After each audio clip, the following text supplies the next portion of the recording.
најпрво морам да истакнам дека не доаѓам од општина Кисела Вода, меѓутоа би ставила акцент на својата професија, односно како социјален работник и самиот поим, односно професијата, значи борец за правата, борец за обесправените, а уште од самото осознавање што сакам да бидам, всушност бев вклучена во тогаш многу одамна во еден проект кој што траеше 3 години и се стекнав со звание бранител на човекови права. Зошто ова го кажувам? Го кажувам од аспект дека овој проект ама буквално ми легна како нешто мое, дека ми припаѓа и дека сум на правото место. Морам да потенцирам дека општините како локална самоуправа се клучни и одговорни во спроведувањето на правата на децата, односно почитувањето, преку сите оние меѓународни договори кои што имаат декларативен, но и облигаторен карактер. Се спомена Конвенцијата за правата на децата, таа е облигаторна. Секое кршење право и непочитување на право на дете треба да биде санкционирано. А како ќе биде санкционирано? Онака како што ние ќе го искажеме поточно децата ќе имаат храброст, а преку овој проект сметам дека тоа го добија, го стекна и дека ќе можат јавно да говорат, а исто така да се обратат и на нас возрастните. Ова беше првиот воведен дел кој што морав да го потенцирам и многу се радувам и знам дека барем од нашата општина нема тука да застанеме, туку ќе продолжиме. Што е она што општина Кисела Вода ја направи за јакната во напредување на правата на децата? Најпрво сите учесници многу одговорно и посветено ги реализираа проектните активности.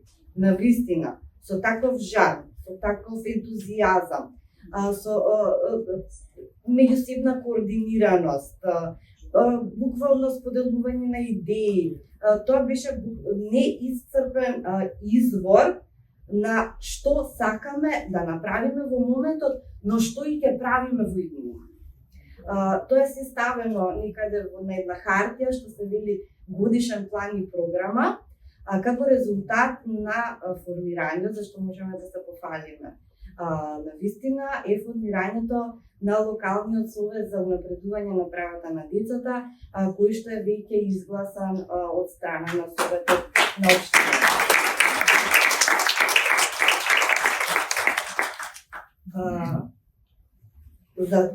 За работата на локалниот совет, кој што брои 23 члена, е изготвена веќе годишниот план и програма, но е изготвен и еден стратешки и акцијски план, нели секако. Таму се преточени идеите од децата кои што ги имав на заедничките средби, на панелите и разни други наши заеднички организирани настани.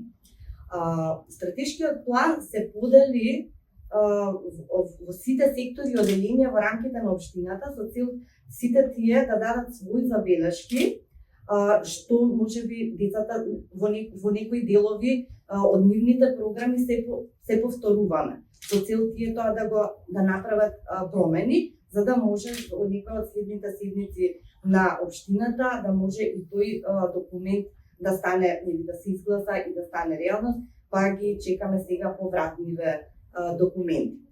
Понатаму морам да кажам дека откако ги поделивме документите од стратешкиот и акцијскиот план во сите сектори и оделенија на општината, се пројави голема проактивност од вработените во истите.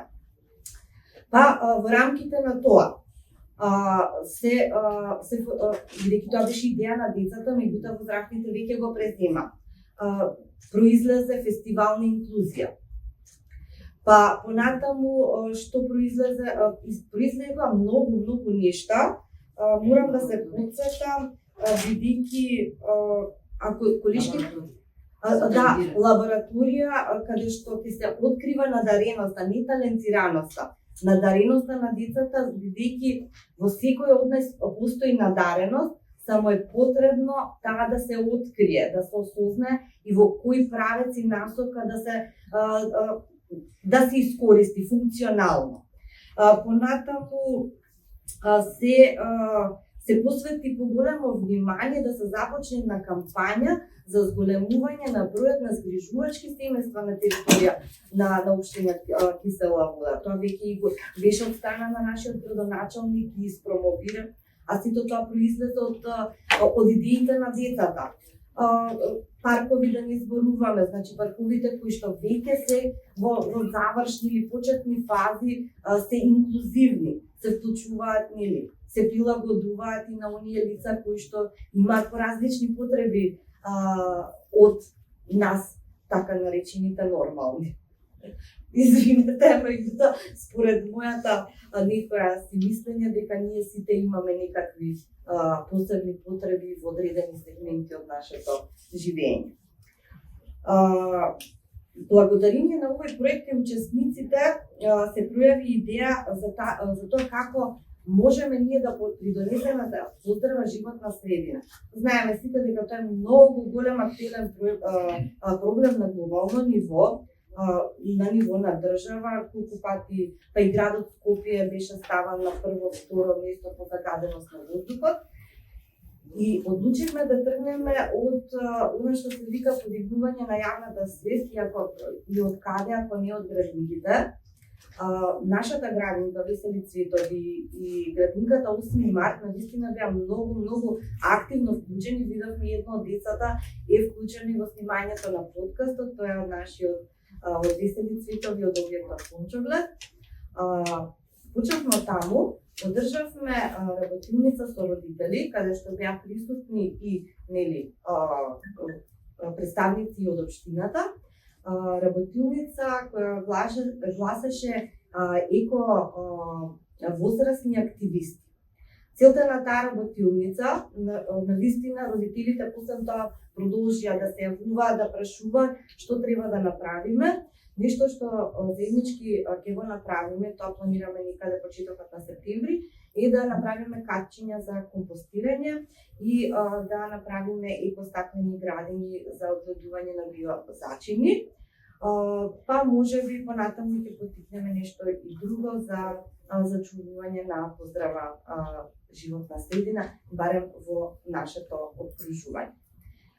Сега сите ова за да може да се случи, не можам да не спомнам, бидејќи тие беа моторот, тие беа мотиваторот, тие беа оние кои што не вклучија, не воведоа во сето ова. Тоа се господја Валентина Цвитковска и господја Охрида Арцовска.